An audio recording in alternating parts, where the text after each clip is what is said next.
ভারতের সীমান্তরক্ষী বাহিনী বিএসএফ এক ব্যক্তিকে বাংলাদেশের ভূখণ্ডে ঠেলে দেওয়ার চেষ্টা করলে জামালপুর সীমান্ত এলাকায় উত্তেজনা বৃদ্ধি পায়। এই ঘটনার পর ওই ব্যক্তি এখন নো ম্যানস ল্যান্ড জিরো লাইনে আটকা পড়েছেন।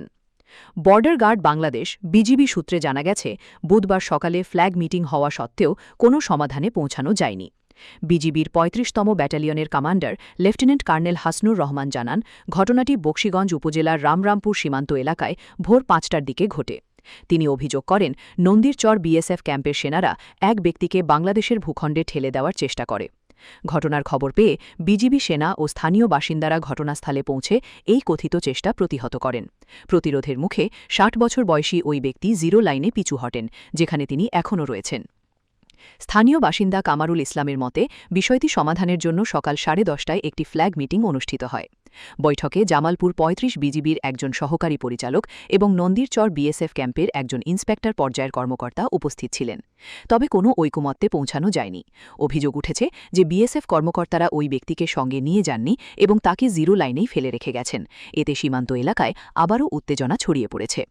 বর্তমানে উভয় দেশের সীমান্তরক্ষী বাহিনী পরিস্থিতি পর্যবেক্ষণ করছে এবং এলাকায় সতর্কতা বাড়ানো হয়েছে।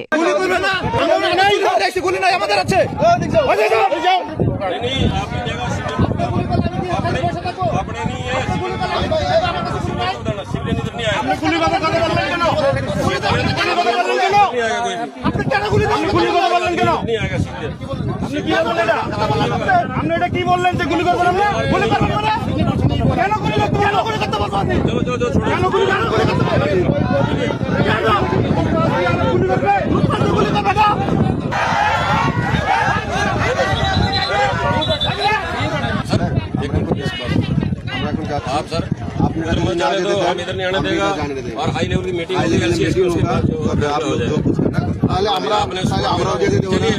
আপনারা যদি নিতে চান নিয়ে যান, ঠিক আছে? কেননা এই বললো পুরো বাংলাদেশ। চলিয়ে তাহলে ঠিক আছে, তাহলে আমরা চলো सर ऐसे कल्याण हाई लेवल मीटिंग होगा तो चलिए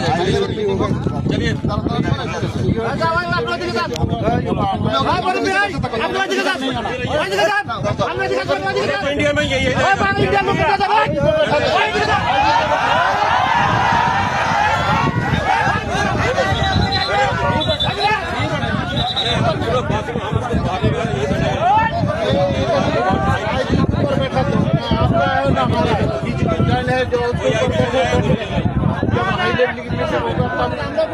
नहीं आपकी जगह अपने नहीं है, सिविलियन इधर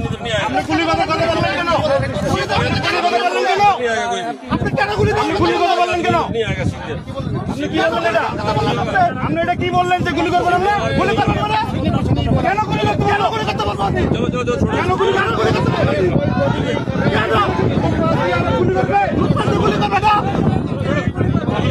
ठीक है, आप भी पता, ठीक है, होगा तभी होगा, नहीं आना। और आप गुली করবেন না, ওই যাও গুলি করবেন না, গুলি নাই আমাদের আছে।